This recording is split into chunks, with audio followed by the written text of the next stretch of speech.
See, instinct is a survival process. There is a natural instinct to preserve yourself, which might have gotten weak living in artificial circumstances. But if you go back and again live in nature, within a short span of time, you will see there's a different level of instinct in you. So, instinct is a different aspect.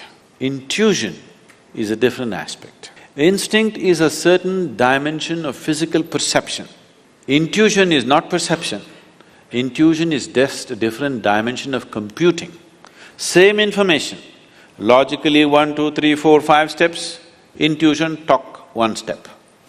That's all it is. So how to develop intuition? There are various methods.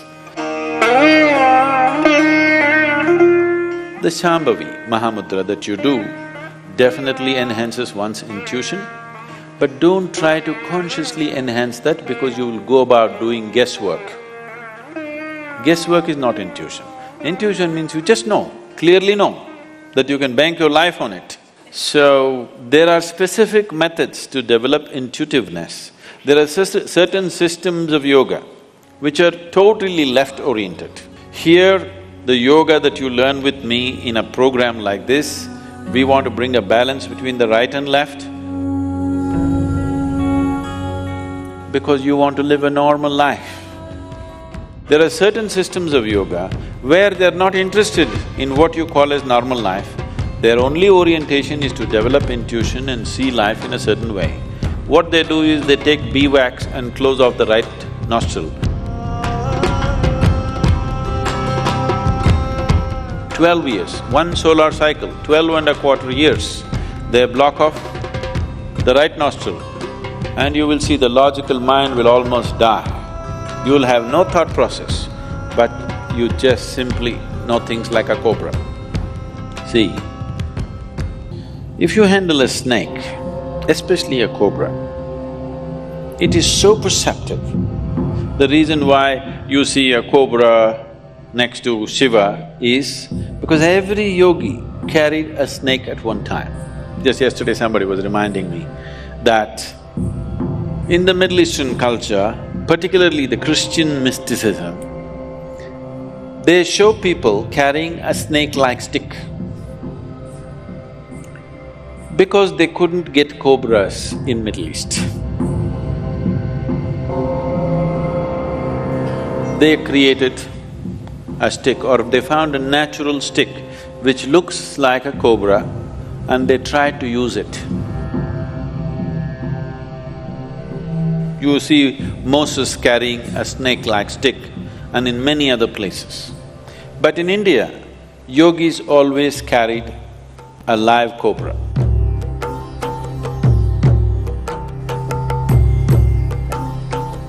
Because its perception is phenomenal. A cobra which is here in Chamundi Hill, if there is going to be an earthquake in California, not happening, it is going to be, nothing has started, no Richter scale is saying anything, but this cobra will already start behaving in a different way. If you are keen enough, you will immediately know what's going to happen. He's so perceptive. The earth's intentions, he knows, not the happenings, intentions, he already knows. That's the reason why you see Shiva is carrying cobra here, a reptile, a crawly creature, he should have kept it down at least. He carries it here because Shiva is making a statement, you are as good as me. He has 3 eyes, everything possible he's seeing, but he is telling, the cobra is as good as me. If you worship me, you have to worship him because he's as good as me, he sees as much as I see. So that's why the cobra became very significant. So, you cannot go that way. What you can do is, the simple practice of Shambhavi definitely opens up that dimension. But before you go into intuition, it's very important the logical dimension of your life is properly established. Otherwise, every fool who can't think straight will think he's intuitive. Yes. First establish the logical dimension of your life perfectly clear. then explore intuitiveness, it will be fabulous. But without establishing logic, you try to walk into intuitiveness, you will just go into a world of confusion.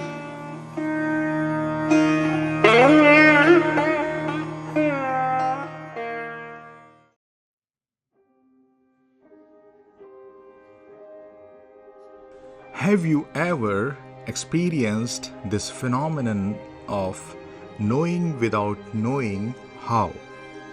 Have you ever felt in your life that a certain decision of yours is right for you, but you cannot explain it why? When your family or friends ask you, tell us how is this decision of yours right, you just cannot explain it to them. But at the same time, you know it with your whole being that this decision is right for you. This is what is the phenomenon of knowing without knowing how. And this is intuition. Intuition is a form of knowing that comes from beyond the thinking mind. Intuition is a form of knowing that comes from beyond the rational mind. It comes from the deeper part of you, from the real you, from the real, conscious, divine you. So, it's not something that you can develop. It is a deeper form of intelligence and wisdom which is already present within each one of you, just waiting to be discovered. It is the fountain of deep wisdom which is present within each one of you, waiting to be discovered. Such a fountain, such a wellspring of wisdom is present within you, and you keep drinking from the ditch water of shallow mind, and you wonder how you are still thirsty. You wonder how there is no peace and joy in your life. Why your life is devoid of any fulfillment. Why is it so empty and meaningless? This is the reason.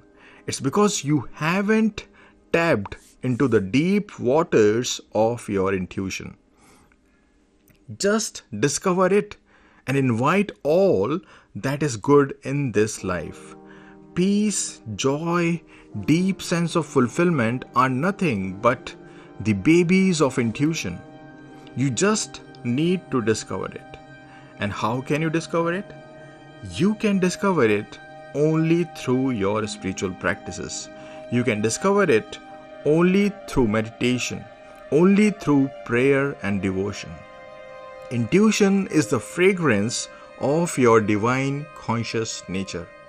When it comes in your life, when you discover it, it just makes your whole being, your whole personality fragrant.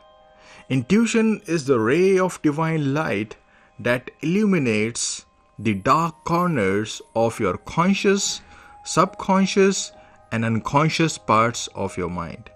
And when this happens, then your whole being shines with divine glory. Allow me to share with you a few examples which will prove to you that you have all experienced intuition, this deeper form of intelligence in one form or the other. Intuition expresses itself in the form of insights. Have you ever felt that you got some insight and it was a sort of sudden realization which was pregnant with great wisdom, which was filled with deep knowing? It was like a guidance from the deeper, divine, conscious you. This is intuition. Has it ever happened with you that you met a particular person and deeply sensed that he or she was carrying some sort of negative energy within himself or herself, even though he or she was quite friendly with you on the surface? This is intuition. Has it ever happened with you that you did something and you didn't at all know the reason of doing it? It was all so spontaneous. You knew it with your whole being that what you were doing was right, and it turned out to be absolutely right. This is intuition. So you see, you all have in your life experienced intuition in one form or the other. The only thing is to have an access to it at all times. And how can you have an access to it? This can happen only when you calm your mind down through your spiritual practices. This can happen only when you invite consciousness in your daily actions. This deeper form of intelligence and wisdom is hidden behind your noisy thoughts and emotions. So you can access it only when you go beyond these thoughts and emotions through your spiritual practices.